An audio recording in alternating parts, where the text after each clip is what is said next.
Hello, everyone. Welcome to another Mental Health Mini. As usual, I'm running them here with a guest, but I also have my colleague Nick joining us from the Mental Health Trust as well.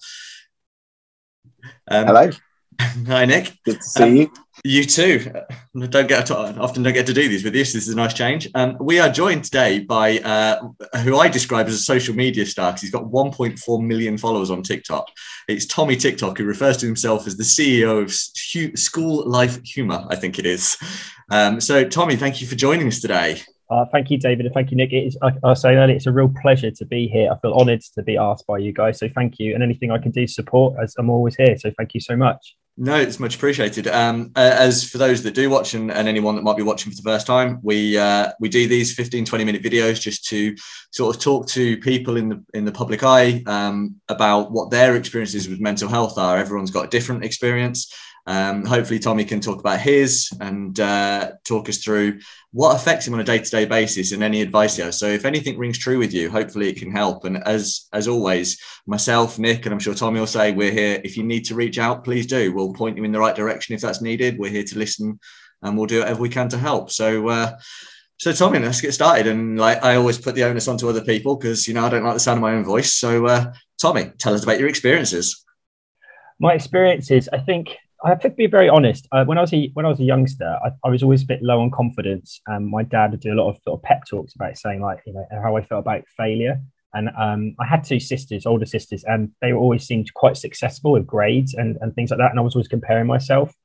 But I'm 33, and that was a time when I was a teenager that mental health really wasn't spoken about. So I suppose then I wouldn't have seen myself having any anxiety, mental health issues, or any depression or anything like that. But I suppose nowadays, if you were to categorize it and diagnose that, I probably did without recognizing that. But then my dad really instilled a lot of confidence in me, and I went off to summer camps in America.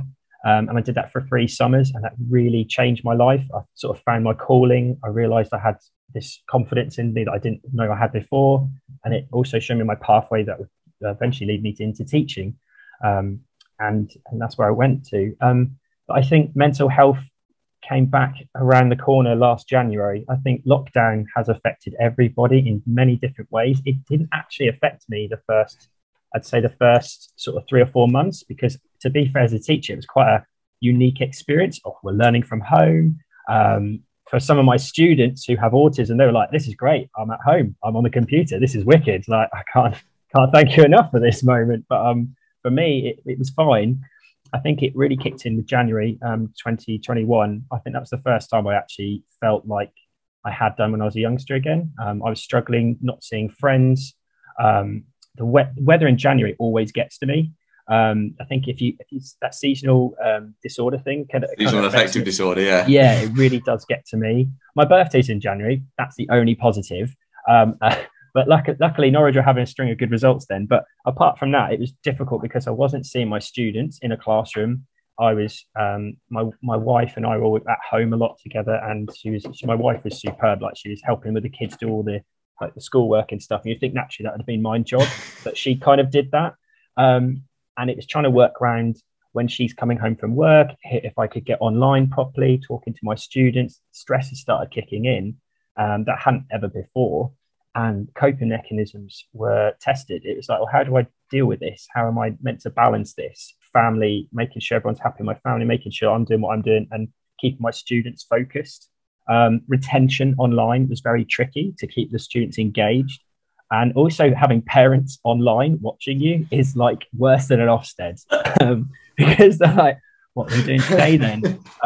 Sometimes they'd be really interactive and like get involved and answer questions and stuff. That's great. And then others would just sit there and like, are they judging me? And I just started questioning everything. And I just miss seeing friends like everybody else. So there's no difference, I suppose. So, but yeah, I think that's when in January I started to understand what it's like to have mental health issues a lot more. And that lasted for about 6 or 7 weeks. Just that feeling of the icky feeling of wake up in the morning going, oh, another day like this. It's dark, it's gloomy. The nights are sort of rolling in quite quickly, and yeah, not seeing people. That was my first sort of big experience since I was a kid. So I've been quite fortunate not to have too many experiences, but I think sometimes it's it's good to have that again, because then you can understand what your students are going through a lot more, and other parents. Being a parent and a teacher and seeing them online, I could definitely understand what they were going through when I was asking them to do work and things like that, because my students' instant reaction was like, we don't do work at home, that's not what it's for. School is not like that. And I was like, no, it's not. So I always understood. So yeah, so I was rabbiting on there a little bit. Sorry. No, please do. This is what it's about. And obviously, sort of having coming from a family of teachers, I'm well aware that it can be hard to watch your students struggle as well for you, because obviously they become sort of, for want of a better word, your responsibility, and you feel things with them. So I can imagine that was very difficult watching them go through this. It was our part of our program, working with students of autism, is to get them to communicate in confidence, to get you good eye contact, good positive body language, to be able to speak about themselves in a positive light. And that our course helps them go on to do GCSEs, A levels, or going into the world of work for things like interview practice, and just to explore things, or even independent skills, to be able to do things they can physically by themselves. Our course was completely affected by this. So you've told parents in September you're going to deliver this program, and you're going to get them students on buses so they can come into school independently, and then you feel like you're an absolute failure. You feel like the work you're producing isn't good enough. And there were certain times I was like, this is not the standard I can bring. It wasn't bad, just in case Ofsted are listening. It was actually pretty good. But I mean, we had an Ofsted recently, and they praised us for everything we possibly could do. But it was tough, because my students are meant to improve on all those skills, and there was times where they weren't really getting much online. They weren't looking down the camera. Some of them would turn their cameras off. We had that debacle of should they have their cameras on or off, and I understood that. So yeah, it was tough. And then you have to follow EHCPs, which are very, and Nick will know what I'm talking about there as well. It's kind of holds you to account, and you're looking through their targets, and it says student will transition, student will be able to do this, that, and the other, and you're like, they're not hitting that target. Is it me? Maybe. Could I have done something else? Yes. It's easy to reflect now, and if we did go into lockdown, touch wood we don't, I'd be better prepared now, and so are my students. But yeah, it was a really testing time in January. But then Easter came, and it got a lot better. So there you go. I hope I've answered that all right. Yeah, and I think it just one quickly final thing on that before I want to ask my next question is kind of, I can imagine, especially talking about the eye contact, is very difficult, because like I'm looking at you on a screen now, and I'm looking at your image. It's very off-putting, I know. Exactly, but the camera's like, I'm not looking at the camera, so no. It's like there is, the eye contact is very strange, because there isn't any, because you're not looking. It doesn't look like I'm looking at you from your perspective, I suppose. No, I know exactly what you mean by that, and yeah, and sometimes it would just be the student would be here, and then the parent would be like, "What are we doing today?" Like, okay, but yeah, no, it is tricky. And obviously, how I came across you, and how a lot of people might know you, is through social media. You have an Instagram following of nearly 100,000, but your TikTok following is 1.4 million. And it's how did you deal with, because that's quite a large number. So how do you deal with that, with the expectation? And I guess that also comes with a certain critical level from people as well. How do you deal with that? At first, I'll have to be honest. Okay, I got my first sort of viral video in August of 2020, and I really got worried. I was worried about the impact on me, my family, where I work, and I was like, oh no, I've wanted this to happen, but now it's happening. This is a little bit, and the comments I just couldn't keep a hold of. It just started. It was thousands and thousands of comments and shares. You're like, well, I can't even track this now. And normally I was like really keen to talk to people and answer what they happen to say. I think over the years, what I've learned actually is, it sounds a bit odd really, but I do occasionally get negative comments, not as much, because I make a lot of fun of myself and a situation. I never make fun of any students in particular. It's a stereotypical kind of your A-star student, the class cheeky clown, the popular girl, or whatever you want to call it. But people kind of home in to go, oh, I recognize that. But I think to answer that question though, I've dealt with it in a different way that probably other people wouldn't as a teacher. My students are very much obsessed with social media. A lot of them want to be YouTubers or TikTokers or Instagrammers. And I've used the platform to tell my students how I deal with it. So say this might happen to you, and how did I deal with a troll, or how did I deal with a negative comment?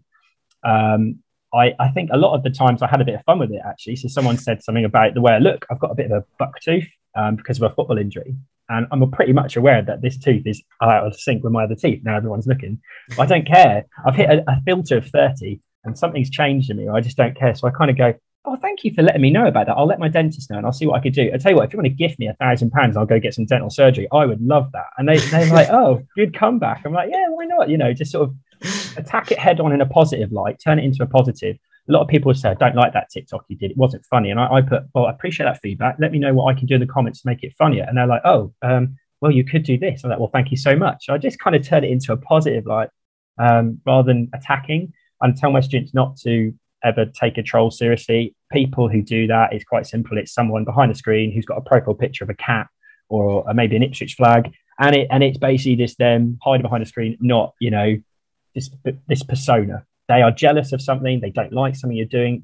I've worn so many different outfits. I've dressed up as absolutely everything. And I'm just happy being me. And I learned that over in the States. My dad instilled that into me as well. So my family and friends, it's just like, if you don't like it, scroll on. And that's how I've sold them. So I use that with my students to connect them, saying, that's how you should deal with things in life. You know, you can either talk about it, but don't attack other people. Don't then say something nasty back to them. Or you can just come away from it. I mean, I've come off it a couple of times, gone, okay, I'm gonna have a little break. That's affected me.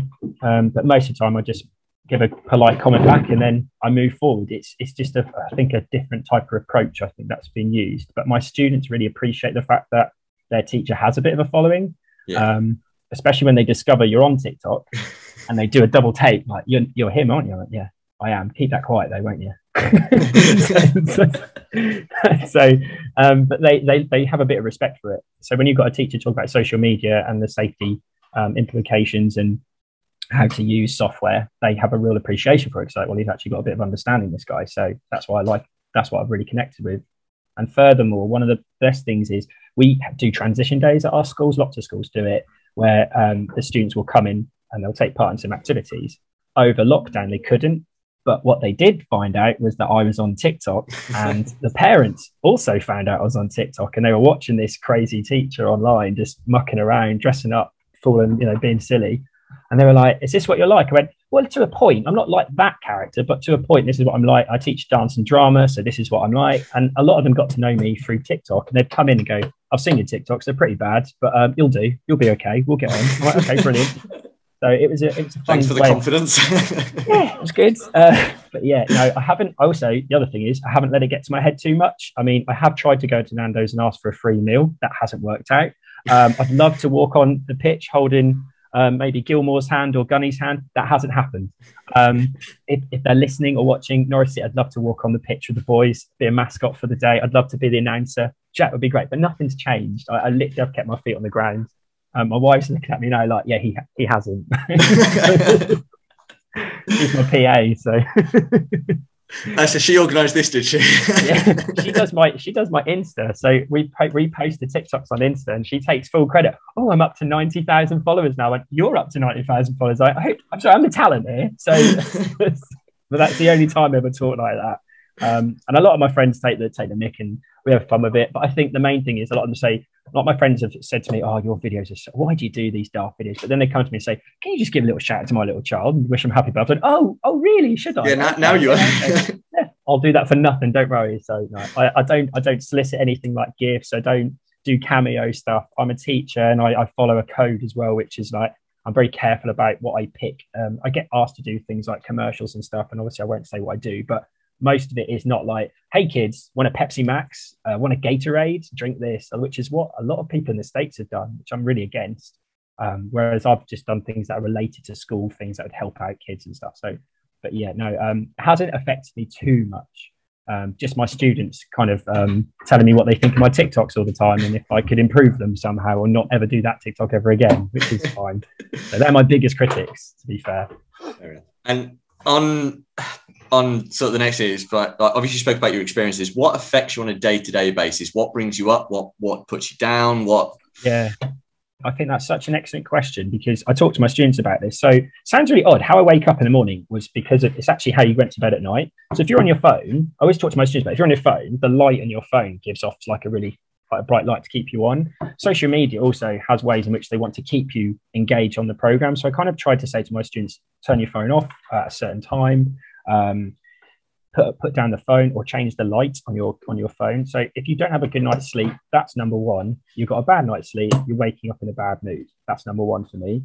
And that's happened to me a few times. When I'm watching Match of the Day with the one-off recordings of Norwich that I'll do when they win, and I'm like, right, I'm watching Match of the Day tonight. We'll be 7th on the board, but there you go. And I think following that, like, it's how your breakfast in the morning is what you eat.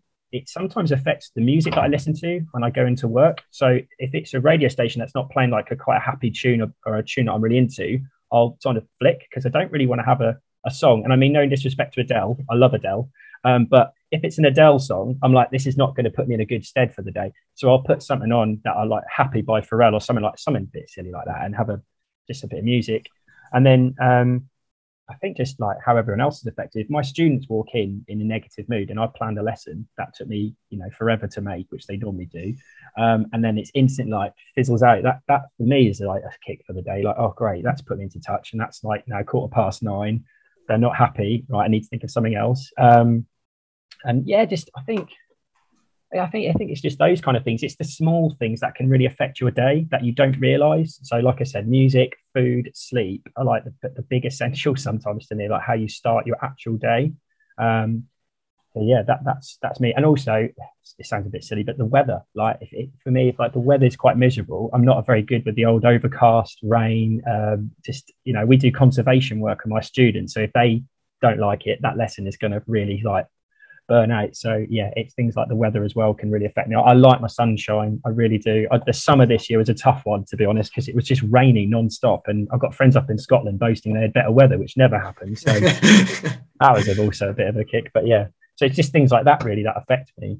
And then obviously, like, through lockdown, just not seeing your friends as much. I think I definitely realize I'm a person who's not crazy attention, but likes being around people, like talking to people as much as I can. Zoom's great and all these things are great, but after a while it kind of, you want to see people physically and have a chat. And also going back to the football, it was just a marvelous feeling. Just getting with the crowd singing I have to be honest, guys, I did have a teary moment singing On the Ball City, but I think and that's not with any jokes or anything, I got really teared up just hearing 27,000 people saying kick it off, throw it in, and it just went right through me. I was like, whoosh. I looked at my dad and he was like, ooh, I haven't heard that for a couple of years. I was like, no, that was good. Right, come on, Norwich. And then, I can't wait to go back and hear it for the first time. So yeah, it does things like that. Like, if you are a football fan, the camaraderie that you get from the fans will do that. Nick, you've got a question. Yeah, thanks, David. A lot of what Tom's saying is resonating with me as a teacher. I think definitely that thing of you're only as good as your last lesson. As a teacher, you'll teach 4 great lessons a day, and then your last one will go wrong, and then you'll spend the evening thinking that you're dreadful and you need to change your job and all of that stuff. That really affects you as an educator, I think. But my question is about the creative process. So and it's got 2 parts. So firstly, where do you get your ideas from? Because a lot of them seem to me to be built out of experiences in the classroom and kind of exaggerated a bit. And secondly, tying in more directly with mental health, how much does the creative process impact your well-being? Because I think when we create something we're really proud of, whether it's a lesson or I guess a TikTok, that gives you a bit of a buzz, right? So I was about to ask your second question first. The first question was, what was the first question again? Sorry. Where'd you get your ideas from? And a little bit about how you generate them. Yeah. Oh, right. Well, three areas where I get my ideas. So I tell my followers this as well. If you're ever starting on a platform like that, I researched a lot. So I type in teachers on TikTok and you just watch their experiences and you see an idea and you think, actually, that's a really good take, but I need to add a bit more expression to it and see what happens to it. So the second thing is I'll scroll and listen to sounds, and I'll just sit there going, what does that remind me of? Does that remind me of a lesson? Like that feeling of when you find out that kid in your class who's just so naughty all the time, you absolutely love to bits, by the way, but then you find out he's got 3 siblings. And you're like, oh, I can't wait for that. And so you're like, okay, I'll use that one. And then you've got just your own experiences in the classroom. There'll be something said from one of my students just about, are you going to wear that today, sir? Yeah. Why? Oh, no, it's okay. It's just, I wouldn't have worn that because they're quite blunt, my students. I'm like, right, okay, brilliant. So when your students talk about how you look, or I've seen my students, my favorite is watching my students pretend they're not on their phones. They'll be like this one, or they'll do the baby cradle, or they'll just, I'll just drop my phone, I'm just going to go get it, and 10 minutes later they come back up and they've done like 3 or 4 posts on Twitter. So I just kind of use those experiences really. So it's a collective. The other thing is I linked up with all these amazing people called Teachers to TikTok from the UK, and we did a thing in the summer of 2020 called the Teacher TikTok Olympics. And we put together there was 2 UK teams and then all the other Teachers of TikTok from around the world. And honestly, it was literally around the world, of people from like New Zealand and South America and America and Canada. We actually ended up coming third. We were called, what were we called? No, I've forgotten what it's called. What we were called now? Something One Direction, or something like that. And it was just great linking up with them, because then we were just sort of jumping and bouncing off ideas with each other about our experiences with lockdown, and so we made TikToks about it, or just how our day-to-day life were going in classroom, planning a lesson. So yeah, things like that. So that's where I got my ideas from really. And a lot of it is reusable memes. So I just researched some teacher memes on Instagram, and you just think, right, I'll make a TikTok about it. And then to really push my content, I just put a lot of energy into it. That does take a lot out of me. So it just, how would that person react? And I kind of really trying to emphasize it as much as I can in my facial expressions. Because also we teach with communication confidence, my students, like when sometimes we'll use the TikTok and go like, how is that person feeling? Like, look at that expression. What expression is that? Can we match that to something like confused? I'm like, yeah, they look confused. They look upset. They look scared. So yeah. And then, how much that takes out of me, it was actually quite a tough balance at one point, trying to keep up my social media and making sure that my family was like at the center. And sometimes I didn't get that right. And I can admit that I didn't get that right. And then making sure my schoolwork was always above everything, like as in above my TikTok. That had to be number one. I'd never wanted it to be like, where's your scheme of learning? Why is that not done? That lesson wasn't well planned. It didn't run well. Are you focusing on this more, your TikToks, than that? And I've always made sure that this is my priority. Absolutely. Because everyone goes, oh, do you think you're going to do this and that and the other? I'm like, no, my number one thing in my life is teaching. I absolutely love it. I've never changed that. I joined TikTok to cheer up people, to instill some humor at a very dark time. And that's what I'm going to continue to doing until whatever happens. But I love what I do on my course where I work, and I just don't want to change that. But keeping that balance was quite tricky. You have to learn about posting times. How much you have to post during a day can be quite tricky, trying to crack social media. And it's taken me 2 years and I'm still learning. So it's sometimes you'll make a TikTok, you've changed clothes about 8 times. And then the cleaners come in after school looking at what you're doing, and you post it, and then it just gets a few thousand views. You're like, oh man, I worked really hard on that one, but never mind. So, but yeah, I hope that's answered that question. Yes, it has. As I said with these, I've always wanted to keep them short to keep engagement. So we'll finish off in a minute. I just want one last question that I always ask everyone. From your own experiences, for anyone that is watching this, or for any that is going through things themselves or knows someone that's going through, have you got any advice? Yeah, I think this is the most important question for me. So I tell my students this: the number one thing I'd say, and it's something that ITV have been pushing, is talk. Lots of people do this thing that really bugs me when you walk in the corridor of a school, or you go down to the pub before the football game, or you're chatting at the football at half time and you go, "You all right, mate?" And they go, "Yeah, I'm all right." And that's it. And it really bugs me. No, you're not all right. No one in this world is all right. There's this, especially after lockdown. I mean, listening to some parents in the first few weeks of lockdown, yes, we've got everything done, all the work's complete, everything's fine. Great, keep that up, see how you go in a couple of months' time. And they'd put on this sort of thing of, yeah, everything's fine. I mean, it's definitely not okay. If you're getting all the work done plus the homework and the bonus work, something's not right. You need, and I had that with my daughter and with her, and that pressure of like, well, I'm a teacher and they're teachers, so they'll expect that I have to do all this. And we're countlessly working so hard to make sure all the things were done and uploaded on the videos, and just like, this is actually really difficult. So I would tell my parents, like, please don't worry if you don't get that work done. Please don't let that affect you. If your student is not able to do this and they're kicking off at home in a mental or physical way, stop. There's no pressure. But the main thing is just to talk to people. Stop saying to everyone you're okay, and actually say, like, occasionally something that happened that did affect you, where it made you not okay, and instantly you'll find that the other person will relate to that instantly. They'll go, oh yeah, that happened to me. Did it? And then also the other thing is, talk is good, but also listen.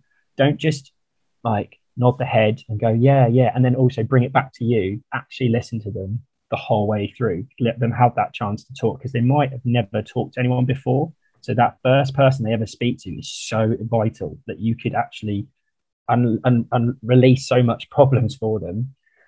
And I think the last thing I'd say is, I always say to my students, look to the right places to go and speak to. We have wellbeing advisors, and we've got like educational psychologists, so we can link to. Obviously, go see your GP and things like that, just to go and talk to someone. GPs obviously had so much to be involved with over the last couple of years themselves anyway. But saying, you might need some time off work. And I think there's this pressure of, like, if you're a person who's got like a really good attendance at work, who's never off work, actually sometimes you burn out, and you should do, because otherwise you could just have a lesson as a teacher or anyone, just where you just shout at someone for absolutely nothing. And that's where you just burn out. So yeah, my biggest advice is two things really, is talk and really listen to what someone's saying. Like, just don't interrupt them, just let them speak. But yeah, like I said, I get really annoyed. People go, "You're right, mate." "Yeah, I'm all right." I'm like, "No, you're not. There's no way you're all right." Like, I'm not all right at the moment, like being an Orange fan. Like, no, I'm not all right. It's okay. But I talk about it. I get my help there. But yeah, you're absolutely right. Yeah, it's that understanding that it would kind of be weird if you were all right. It's flipping it. It's on its head, isn't it? And it's almost, "Are you okay?" "Yes, I am." It's almost just like a hello, isn't it? It's meaningless. It's just a greeting. I just wanted to, I know that we're going to try and end soon, but I just wanted to really say I agreed with that thing about, changes in the workplace and just being honest.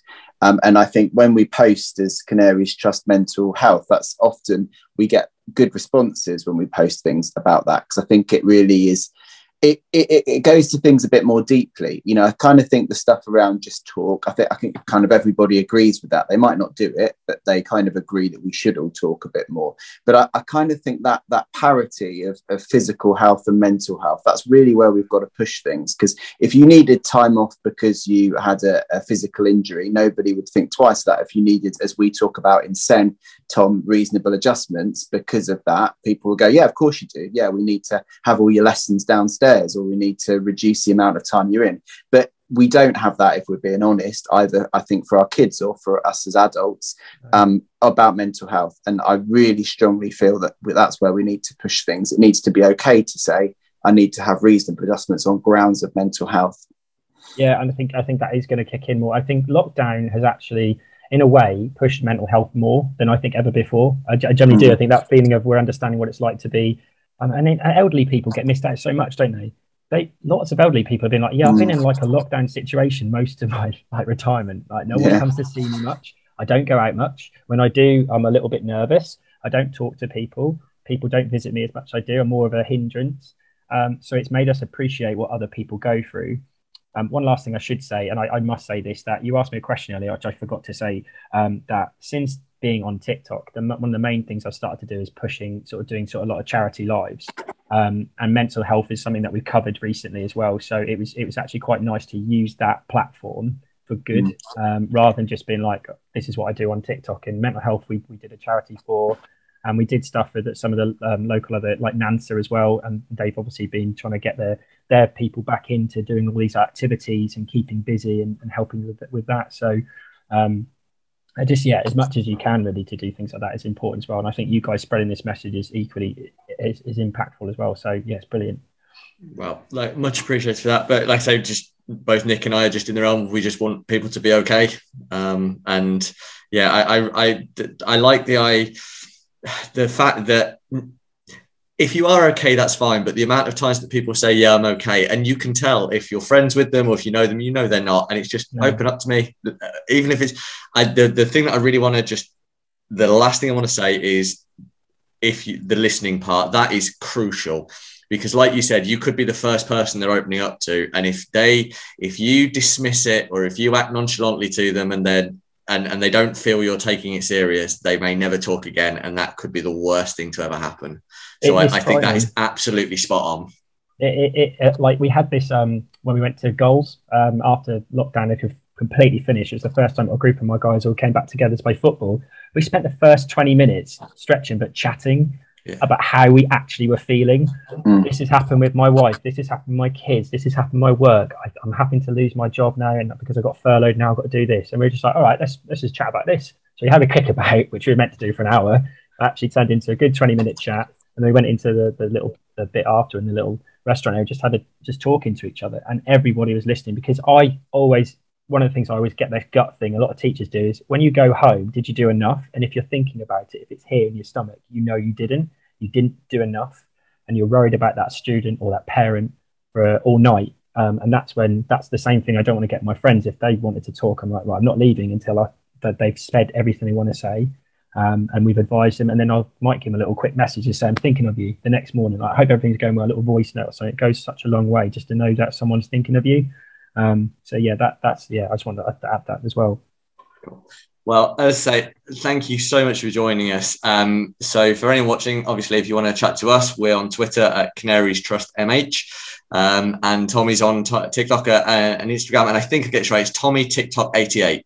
Yes, that's just after the 88th my birthday. Yeah, so yeah, you don't have to follow it, honestly. If you're a teacher, you'll just be like, "What is this?" You don't have to. It's awful, absolutely awful stuff. Don't do it. It does cheer me up when I see them. So depending on your point of view, it is worth watching. So, but Tommy, thank you so much for joining us today. Nick, thank you for joining us as well. I know we don't often get to do these, so it's good to do it with you. It's been a pleasure. Thank you. And thank you so much, guys. If anyone needs anything, obviously, please get in touch and we'll do what we can to help. So thank you. Take care. Take care, everyone. Bye. Bye.